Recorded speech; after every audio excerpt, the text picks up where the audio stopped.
ثم الصلاة والسلام على أشرف الأنبياء والمرسلين وخاتم النبيين ورحمة للعالمين والشفيع المذنبين أبي القاسم محمد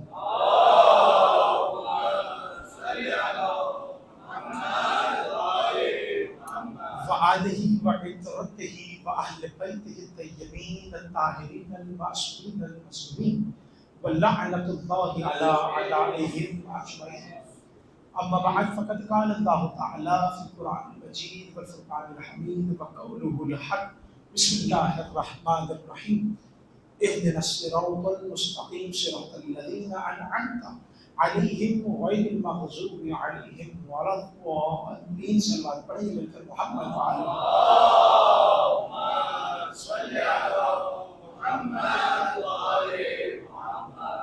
آپ کے سامنے پہلی محرم سے جو عنوان رکھا گیا وہ صراط مستقیم کا عنوان رکھا گیا کہ جس میں پروردگار عالم نے قرآن کی فاتحہ میں اس کا تذکرہ کیا اور پیغام دیا کہ یاد رکھنا کہ میں اس جگہ اس کا تذکرہ کر کر بتا رہا ہوں کہ جس کے بغیر نماز نہیں ہوتی.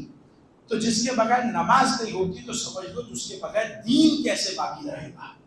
اگر دین چاہیے، عبادت کامل چاہیے تو تمہیں صراط مستقیم پر آنا پڑے گا.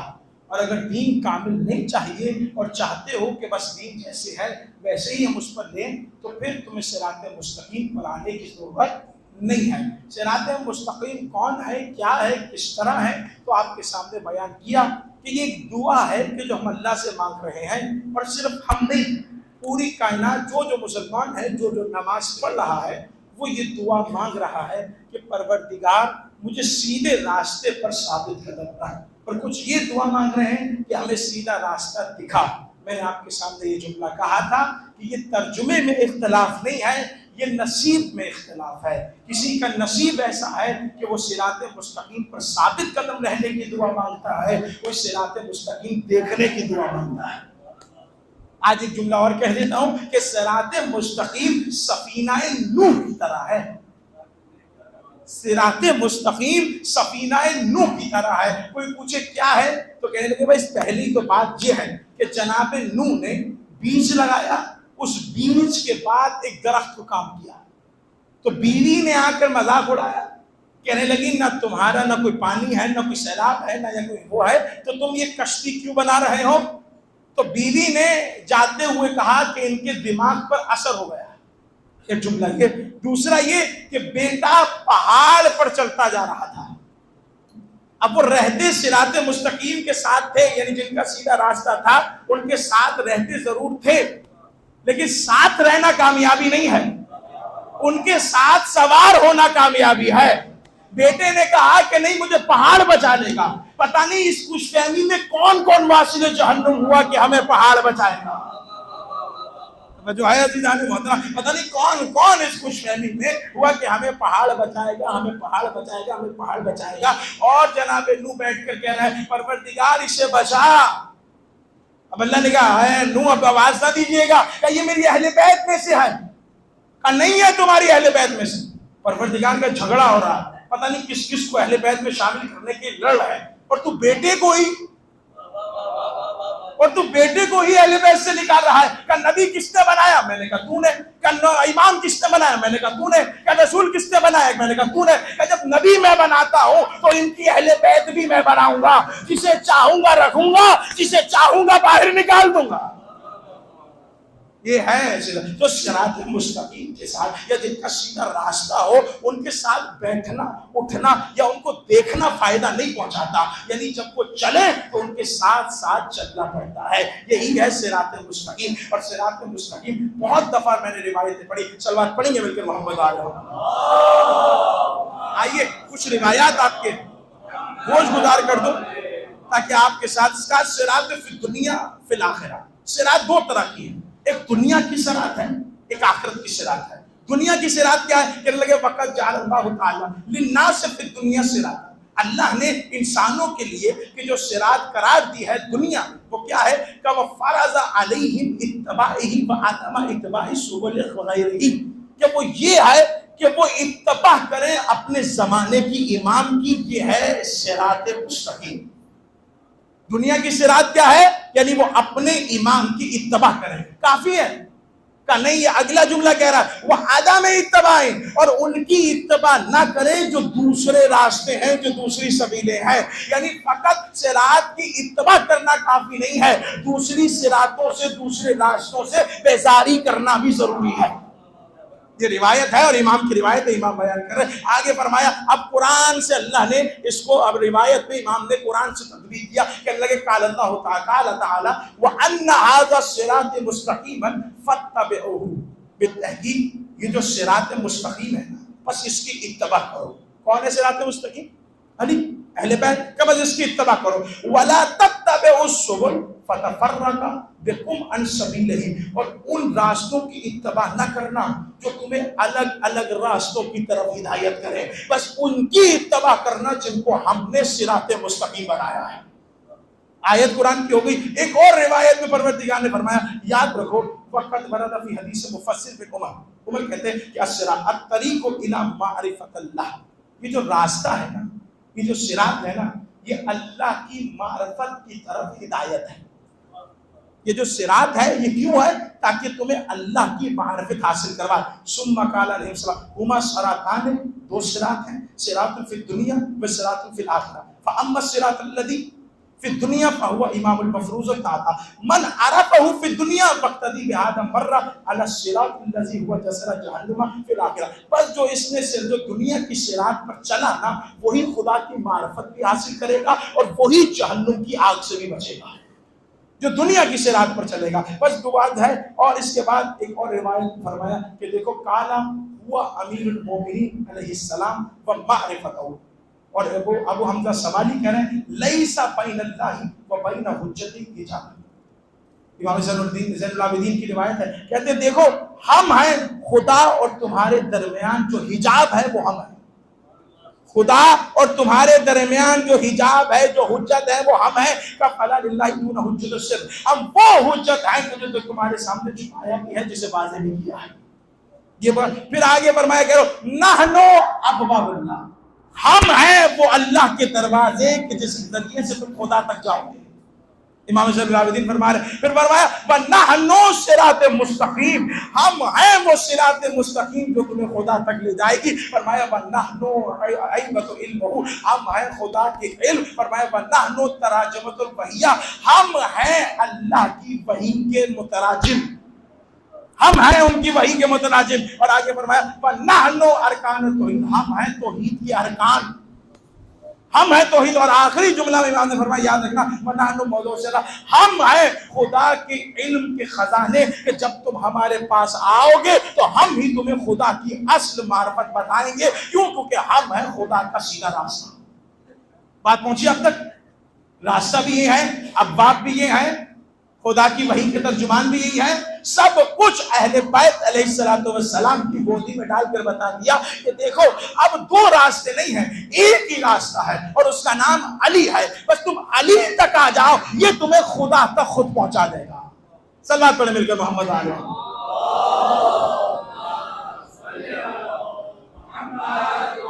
اور اب آئیے اس روایات کی، اس آیت کی طرف جو پروردگار نے قرآن میں کہی اہدنا الصراط المستقیم، کہ سیدھا راستے کی ہدایت کر. کن کا سیدھا راستہ؟ ان کا کہ جن پر تو نے اپنی نعمتوں کو نازل کیا ہے. آپ کے سامنے بتا دیا کہ نعمتیں کن پر آئی ہیں، صدیقہ کون ہے، طاہرہ کون ہے. ان کا نہیں کہ جن پر تو نے اپنا عذاب نازل کیا ہے. تو پروردگار جب تو نے نعمتوں والوں کے لیے رکھی ہے آیات، تو عذاب والوں کے لیے بھی آیات رکھی ہوں گی. کہنے لگے ہاں قرآن اتارا ہی اس لیے ہے کہ تم اس کو پڑھو اور پڑھ کر اپنے لیے نتیجہ اخذ کرو کہ آنے والی دنیا کی صراط کتنی مضبوط ہونی چاہیے. اب آئیے وہ واقعہ جس کا میں نے کل آپ کے سامنے وعدہ کیا، میں چاہتا تھا کہ اس اردو میں پڑھ کر آپ کے سامنے رکھ دوں کیونکہ طویل آیات ہیں، لیکن چاہتا ہوں کہ عربی کے ساتھ ہو تاکہ قرآن پڑھنے کا بھی ثواب مل جائے اور قرآن کو سمجھانے کا بھی ثواب پڑ جائے. کیونکہ جب آیتیں پڑھی جاتی ہیں تو اس کا اثر اور اس کا تفسر الگ ہی ہوتا ہے. مل کر صلوات پڑھیں، مل کر محمد علیہ وسلم. آئیے میرا ساتھ دیجیے گا. یہاں پر سورہ بقرہ ہے اور آیت نمبر 57 ہے. یہاں سے اور اس سے پہلے سے جناب موسیٰ کا تذکرہ خدا کر رہا ہے. جناب موسیٰ، غور سے سنیے گا، نتیجہ دینا ہے آج. جناب موسیٰ کا تذکرہ خدا کر رہا. کیا کہہ رہے؟ یاد رکھو بسم اللہ الرحمن الرحیم وَظَلَلْنَا عَلَيْكُمُ الْغَمَامَ وَأَنزَلْنَا عَلَيْكُمُ الْمَنَّ وَالسَّلْوَىٰ. اور بادل کا تم پر سایہ ہم نے کیا ہے اور تمہیں من و سلوہ ہم نے کھلایا. کون سا من و سلوہ؟ کہہ رہے کلوا من طیبات، جو طیب تھا، پاک تھا اور کھانے والا تھا. وما ظلمونا ولکن کانوا انفسهم یظلمون. مگر تمہارے بزرگوں نے ان نعمتوں کی کچھ قدر نہیں کی. سمجھ رہے ہیں؟ ہم نے تمہیں من و سلوہ دیا، تمہارے لیے سایہ بنایا، لیکن تمہارے بزرگوں نے کیا کیا؟ ان نعمتوں کی قدر نہیں کی. وہ ہمارا کچھ نہیں بگاڑتے بلکہ اپنا ہی نقصان کرتے ہیں. یعنی جو نعمتوں کی قدر نہ کرے وہ اللہ کا کچھ نہیں بگاڑ رہا، وہ اپنا ہی نقصان کر رہے ہیں. پھر آگے آیت دیکھیے گا، کہنے لگے فَبَدَّلَ الَّذِينَ ظَلَمُوا قَوْلًا غَيْرَ الَّذِي قِيلَ لَهُمْ فَأَنزَلْنَا عَلَى الَّذِينَ ظَلَمُوا رِجْزًا مِّنَ السَّمَاءِ بِمَا كَانُوا يَفْسُقُونَ. تو جو ظالم تھے انہوں نے اس لفظ کو جس کا ان کو حکم دیا تھا بدل کر اس کی جگہ اور لفظ کہنا شروع کر دیا. اب یہ لفظ کیا ہے میں آپ کے سامنے بیان کروں گا بعد میں، لیکن پہلے جناب موسیٰ پر اور ان کی قوم پر، جناب موسیٰ کی قوم پر اللہ اپنی نعمتیں گنوا رہا کہ دیکھو ہم نے تم سب نے سب کچھ دیا تم کو، لیکن ہم نے جب تم سے مانگا تو تم نے کیا کیا. یعنی یہ جو عذاب آیا ہے قوم موسیٰ پر یہ کس وجہ سے آیا ہے، کیوں آیا ہے، وہ اس جملے میں کہوں گا اور پھر سنیے گا، پھر انشاءاللہ لطف آئے گا آپ لوگوں کو. کہنے لگے وَإِذِ اسْتَسْقَىٰ مُوسَىٰ لِقَوْمِهِ فَقُلْنَا اضْرِبْ بِعَصَاكَ الْحَجَرَ. اور جب موسیٰ نے اپنی قوم کے لیے اللہ سے پانی مانگا، کیوں مانگا پانی؟ کیونکہ کہا من و سلوہ کھا لیا جناب موسیٰ نے. جناب موسیٰ کی قوم نے انشاءاللہ سنیے پھر بتاتا ہوں. کہا بَعَصَاكَ فَانْفَجَرَتْ مِنْهُ اثْنَتَا عَشْرَ عَيْنًا. عشرہ عینا. موسیٰ سے کہا موسیٰ عصا مارو پتھر پر، کیونکہ یہ پانی مانگ رہے ہیں نا، پتھر پر عصا مارو اور تمہارے لیے 12 چشمے جاری ہوں گے. ایک نہیں، دو نہیں، تین نہیں، 12 چشمے جاری ہوں گے. یہ 12 کا عدد کیوں رکھا؟ یہ 12 کا عدد کیوں رکھا؟ کہ بتا رہا ہے چشمے انہی سے جا رہا ہوتے ہیں جو 12 کے ماننے والے ہوتے ہیں. سلوات پڑھیں گے مل کر محمد آل محمد. آئیے گا قرآن دیکھیں. قد علم كل اناس مشربهم كل واشربوا من رزق الله ولا تعثوا في الارض مفسدين. تو کہا اپنی لاٹھی پتھر پر مار. انہوں نے لاٹھی ماری تو اس میں سے 12 چشمے پھوٹ نکلے اور تمام لوگوں نے اپنا اپنا گھاٹ معلوم کر کر پانی پی لیا. سب سے نہیں، اپنا اپنا گھاٹ معلوم کر کے پانی پی لیا. ہم نے حکم دیا کہ اللہ کی عطا فرمائی ہوئی روزی کھاؤ اور پیو، مگر زمین میں فساد نہ کرنا. ہم نے تمہیں پانی بھی دیا، کھانا بھی دیا، من و سلوہ بھی دیا، بس تم سے شکایت یہ ہے کہ اب تم فساد نہ کرنا. یہ بات ہوئی. آگے آئے سنیے گا. کہا اس قلتم یا موسیٰ لن نصبر علی طعام واحد. فرمائشیں بڑھ گئیں. کہنے لگے موسیٰ ہم ایک کھانے پہ صبر نہیں کر سکتے.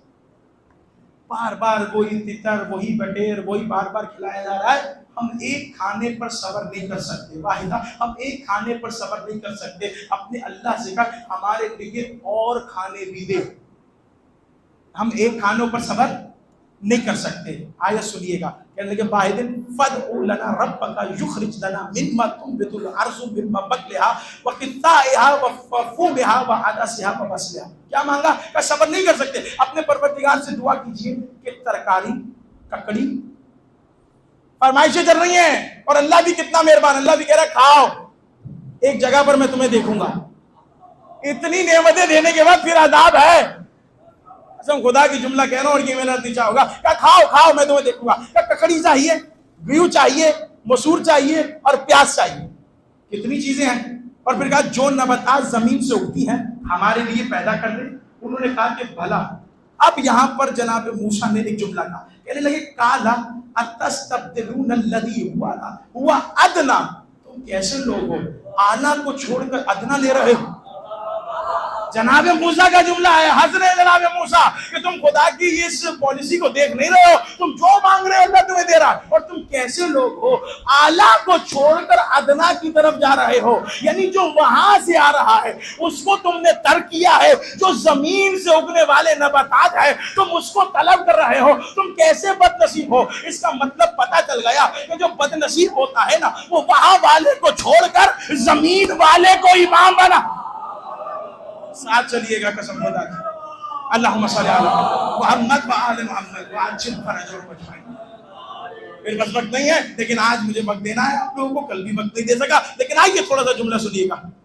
اچھا ہوا کیا, ادنا بالذی فہو خیر, خیر کو چھوڑ رہے, لفظ خیر آیا, تم خیر کو چھوڑ رہا ہے. اس کے بعد روایت کہتی اہبطوا مصرا فان لکم ما سألتم, اگر یہی چیز مطلوب ہے تو کسی شہر میں جاؤ. اللہ نے کہا اگر ان کو یہی چیزیں چاہیے نا تو ان کو کہو کسی شہر میں جاؤ اترے. اچھا جب شہر میں جاؤ تو کرنا کیا ہے, نتیجہ آپ کے سامنے, آپ کی صحت تمام. کہ جب شہر میں اترو کرنا کیا, سن لیجئے چیزیں کیوں چاہتے ہو, اگر یہی چیزیں مطلوب ہیں تو کسی شہر میں جاؤ اترو, وہاں جو مانگتے ہو مل جائے گا.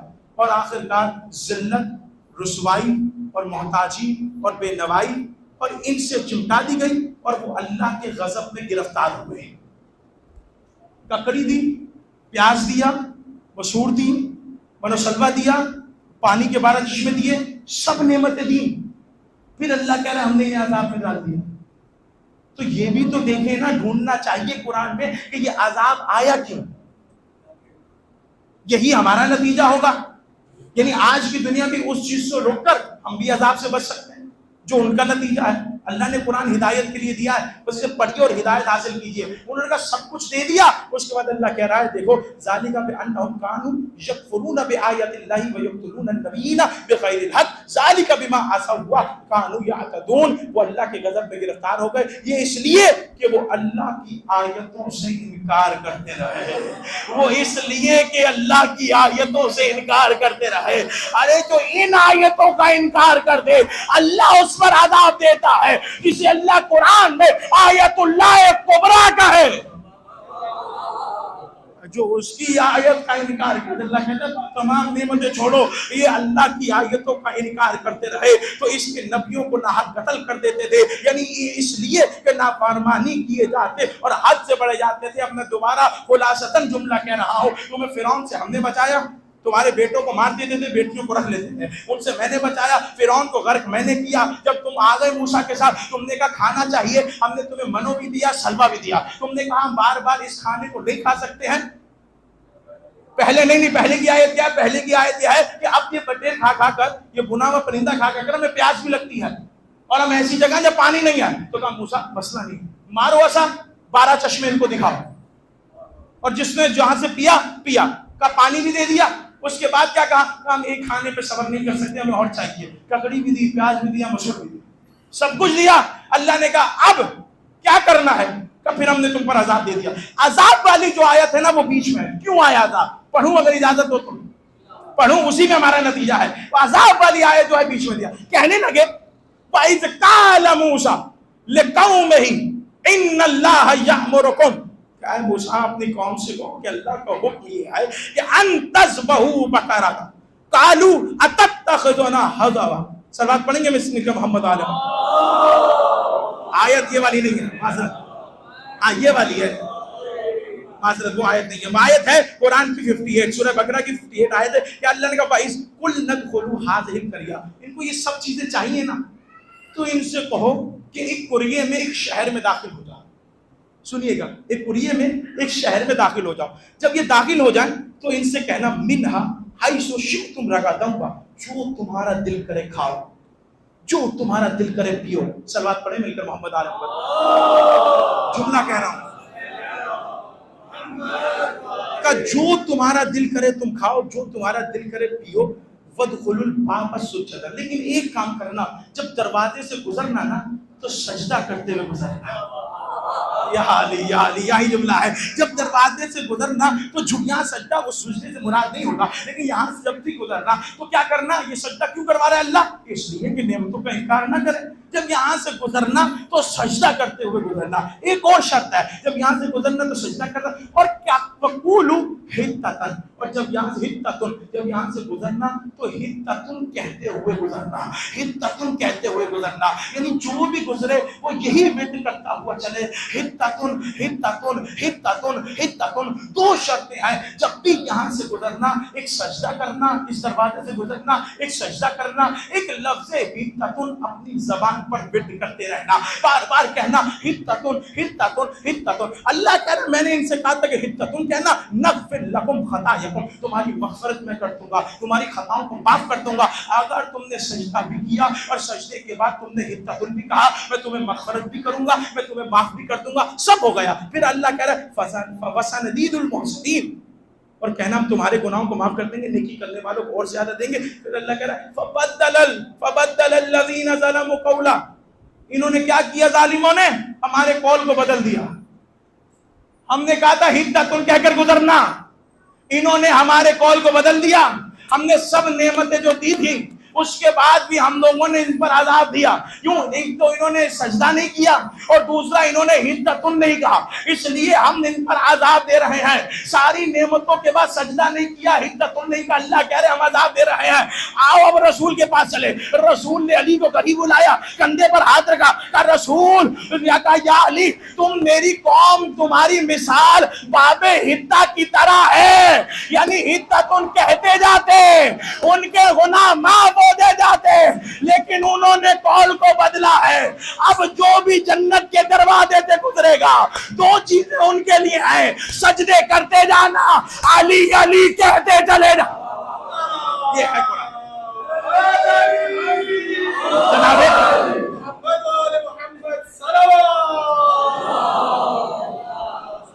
پہنچ گیا. حتۃ کہہ کر گزرنا. رسول نے فرمایا علی تمہاری مثال باب حتہ کی طرح ہے کہ اتنی نعمتوں کے بعد بھی اگر کوئی علی علی نہ کرے گا تو نہ باب حتہ سے نہ گزر سکے تھے, تمہارے بغیر کوئی جنت کے دروازے سے نہ گزر سکے گا. یہ ہے قرآن. علی کے فضائل کھل کھل کر بیان کر رہا ہے عزیزان محترم. بس آپ کا آخری توجہ اور جملہ تمام. تو علی صراط مستقیم ہے, اور ہمارے لیے مثال یہ واقع ہے. لیکن وہی علی کہ جب بیٹھے, ہمیں نے جملہ کہہ دیا اور اپنے موضوع کو بند کر دیا کہ حتۃ بھی علی, صراط مستقیم بھی علی. اب جو بھی اس کے راستے پر چلے اور علی علی کہتے ہوئے, کہا موسیٰ موسیٰ نہیں, حتۃ. اور علی نے کہا, رسول نے کہا تمہاری مثال جو ہے باب حتہ کی طرح ہے. ساری کیا لطف ہے قسم خدا کی قرآن کے جملوں میں کہ ساری نعمتوں کے بعد صرف حتۃ نہیں کہا. میں ان مسلمانوں کو جگا رہا ہوں کہ جو بار بار کہتے ہیں نمازیں بھی پڑھی تھی, روزہ بھی رکھا تھا, حج بھی کیا تھا, زکوٰۃ بھی کیا, ایک ولایت نہیں مانی تو اللہ عادل ہے, اللہ سب کا اجر دے گا. میں نے کہا سب کیا تھا. قوم موسیٰ کا حال دیکھو, کھانا بھی دیا, پینا بھی دیا, حلوہ بھی دیا, سب کچھ دیا, بس حتۃ نہیں کہا. جنت کیا عذاب ملا ہے, تم نمازیں بھی پڑھو, روزہ بھی رکھو, سب کچھ کر لو, علی نہ کہو گے. یہ مثال ہے سامنے قسم خدا کی, کیونکہ یہ صراط مستقیم ہے. علی مانگ رہے ہیں خدا سے, علی بھی مانگ رہے ہیں, اور مانگ تو کیا رہے ہیں علی. علی نے مانگا کہ مجھے ایک عباس عطا کر, مجھے ایک شہزادہ عطا کر جو میرے حسین کی مدد کرے. سنا ہے نا آپ نے, میں نے کئی بار پڑھا حضرت عباس کی جشن میں ان جملوں کو کہ حضرت عباس علیہ السلام وہ ہیں کہ جن کے لیے, جن کی ماں کے رشتے کے لیے جب چنا گیا ہے نا, تو علی نے عقیل کو بھیجا. عقیل جب گئے, عقیل نے جا کر کہا میں آیا ہوں. کہا کون عقیل؟ کہا ابو طالب کا عقیل. کہا اچھا ابو طالب کا عقیل, سید البطح کا عقیل. کہا کیا چاہتے ہو؟ کہا رشتہ چاہتا ہوں. جب بی بی ملبنین سے پوچھا گیا, انہوں نے کہا مجھے خواب میں زہرا نے بتایا. لیکن جانتے ہیں جناب ملبنین کے والد کا جملہ کیا تھا؟ کہنے لگا وہ زہرا کا شوہر, اس کے لیے رشتہ. یعنی وہ جانتے تھے کہ جس کی زہرا جیسی بیوی ہو اس کے بعد کسی اور کی کیا ضرورت رہ جاتی ہے. یہی تو میں کہتا ہوں, جس کے حسن حسین جیسے بیٹے ہوں اس کے بعد عباس کی کیا ضرورت رہ جاتی ہے. لیکن علی نے طلب کیا کہ مجھے ایک بیٹا دے, اور وہ بیٹا ملا. کیوں مانگا؟ کہ اگر حسین وقت کا محمد ہے نا, تو میرا بیٹا وقت کا علی بن کر اس کی نصرت کرے گا. اور کربلا میں یہی ہوا کہ امان آیا عباس کے لیے. عباس نے کہا اب تیرے امان پر بھی لعنت, تیرے پر بھی لعنت, میں حسین ہوں. کیا بھروسہ تھا حسین کو عباس پر کہ جب چراغ گل کیا, گل کرنے کے بعد روشن کرنے کے وقت آیا, کہنے لگے عباس اٹھ کر چراغ روشن کرو. قسم خدا کی کیا بھروسہ تھا, کیا وفا تھی کہ جناب عباس کو پتا تھا کوئی بھی جا سکتا ہے, حسین کو پتا تھا کوئی بھی جا سکتا ہے, عباس اٹھ کر نہیں جا سکتا ہے. کہا عباس اٹھ کر چراغ کو روشن کرو.